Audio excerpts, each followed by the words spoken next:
Well, thanks for having me, and a little shout out to Blackrock Gold for this webinar. If you don't know, my name is David Morgan, and I am the founder of themorganreport.com if you want more information. I think, first of all, I want to start from not so much on the monetary side I just spoke about, but from the overall big picture. And the big picture is that almost everyone, not all, believe that money makes the world go round. There is that saying, that expression is used not that often, but most people in their heart of hearts are very concerned about money. But it's really not money that makes the world go round. It's actually energy. Without energy, nothing happens. And the only reason that the world enjoys, and I know there's a lot of poverty, I know there's a lot going on, especially the last several months, so I'm aware of that. But my point is, overall, on average, the average person on the planet wouldn't enjoy the lifestyle that they have without energy being so cheap. In other words, if we had to do everything under human labor or horsepower, we would never, ever have achieved what we have in the last 100 years. There's been so much an acceleration in what's taken place on the planet in the last 100 years, and it's been primarily due to one thing, and that one thing is oil. So back to the place where I'm most comfortable, and that's the precious metals arena. Most of the time, my preference would be to be a general investor, which means what I call the American system, which is an acronym for the idea that someone has a good idea. It doesn't have to be an American. I'm just making that as a reference point. But someone has a great idea, but they don't have the capital to put the idea forth. So they gather a bunch of friends and family, say, hey, can we pull our resources together, pull our money together? I need this much money so I can devote 100% of my time to develop this and fill in the blank. So someone has a great idea, they get friends and family to agree with it, and away we go. Well, that's come to be basically the general idea of the stock market. So you can have a great idea or some type of innovation or improvement or service or whatever, and then the pool of money actually comes from the public sector primarily. Of course, the banks are involved almost always. And that idea comes to the fore or not. So I want to now just stop there and move on to the resource sector. So oil being the primary one, everything else, especially in the modern era, has to do with mineral resources. And this is all these offbeat rare earth elements that most of us can't pronounce, at least I can't. It has to do with the basics, the lead, the zinc, the copper, has to do with aluminum, has to do with iron ore, and all these things are absolutely essential for modern society. And yet, the whole sector sort of gets a bad rap. And the reason they get a bad rap is that many people are led to believe that we still mine today the same way that we did in the 1800s. And there are areas in the world that actually do mine in that manner. But the vast majority mines with modern techniques, and in most cases, every mine that is now in work usually goes back to its natural state, which means that once the mining activity has been completed, then the ground, the workings are brought back to the natural state that existed either before the mine was there, in a case of an underground mine, or in a case of taking a top off a mountain, which I don't think anyone really likes, but it happens. Without minerals, we couldn't exist.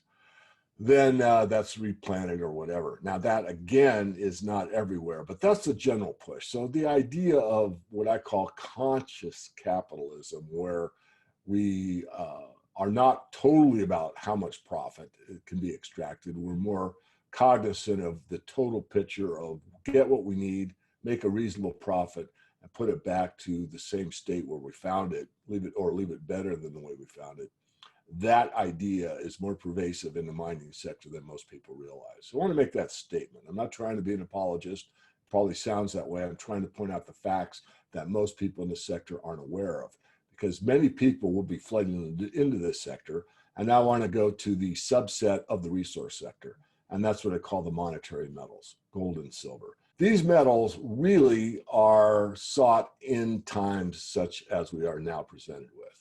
These are the monetary metals that are coveted in times of distress, uncertainty, monetary instability, rapid global change, high unemployment, and generally a contraction in economic activity due either to fill in the blank: pandemic, supply disruptions, war, rumors of war, uh, technological situations, labor shortages. This is when these metals truly shine. We're at a point where the metals go into leading everything else. In fact, it becomes almost the only sector that's sought after by the investing public. Right now, gold allocation on a financial perspective globally is less than 1% of all financial assets.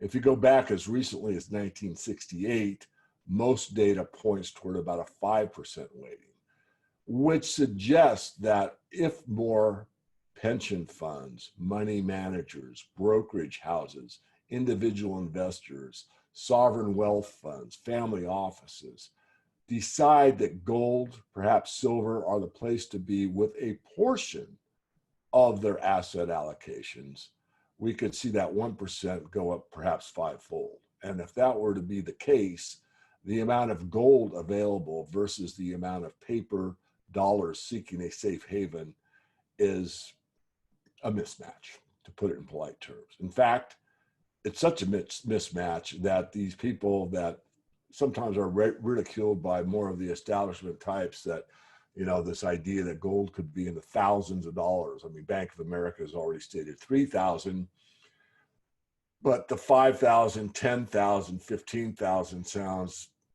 to most people absurd. And in normal circumstances, that could be the case. But under the dire conditions that we find ourselves in, where there's so much uncertainty and all the problems that I outlined as possibilities that exist or will continue, absolutely will assure, in my view and many others, that the metals are really just starting their major leg up in what I call the third phase. And this is where most of the move takes place. If you study markets, and I've made it my whole life, you will know that markets usually run in three general uptrends, and they have two corrective legs in between those three major up legs. The last one, if you look at the stock market, if you look at the housing bubble, if you look at the tech wreck, if you look at the Japanese stock market, the final leg, the final phase is when everyone wants to be involved. And this has yet to happen in the precious metals. As I just said, I'm suggesting that perhaps a fivefold increase, maybe a doubling, I don't know, the market knows, that there will be a run into gold, a run to gold that probably has not been experienced in a very, very long time. In fact, with today's technology, the internet, the availability of communication, chat rooms and social media, you could see a run to gold that absolutely goes into the record books for one reason only. Well, maybe more than one. Primarily uncertainty, something you can trust. If trust in currency starts to break down, you'll see that. So I'll circle back. I just want to really summarize what I've said. The big picture is energy. Under energy, it's vital for mining. As we like to say here in the Northwest Mining Association, that if you can't grow it, it has to be mined. And lastly, where should you look? Well, there's always opportunities in the market generally. The resource sector is probably the best opportunity from this point forward for the next few years, if not several years. And lastly, the monetary metals hold the top tier in all those for the reasons that I outlined. So most of that's my opinion. I like to use fact as much as I possibly can, but a lot of these vectors intersect at certain points, and there are different opinions. One thing I'll leave you with is a top level viewpoint that's rather interesting to contemplate. And that is that the United States is about 4% of the world's population, and yet we use 25% of the world's resources. There's a mismatch there. In other words, if everyone wanted to live what I call the American dream, or what's referred to as the American dream, it'd be impossible. At the current rate of consumption and the way that we use it, you would need several planet Earths for the whole world's population to have the same lifestyle that the United States currently has. Something to contemplate. I think there's a lot of things that are going to take place this year and continue on Not all of them are negative. Human ingenuity is incalculable, really. So I'll leave it there. Please get on our free list at themorganreport.com. I do publish a weekly perspective. And if you are so inclined to really delve into this sector, I've been writing for over 20 years on the internet with my staff. And we explore the resource sector, primarily the minerals, a little bit on the energy side. And I'll leave you to look at the sales page if you're so inclined. So again, I want to thank Blackrock Gold for inviting me to this. And hopefully these moments we spent together have been of benefit to you.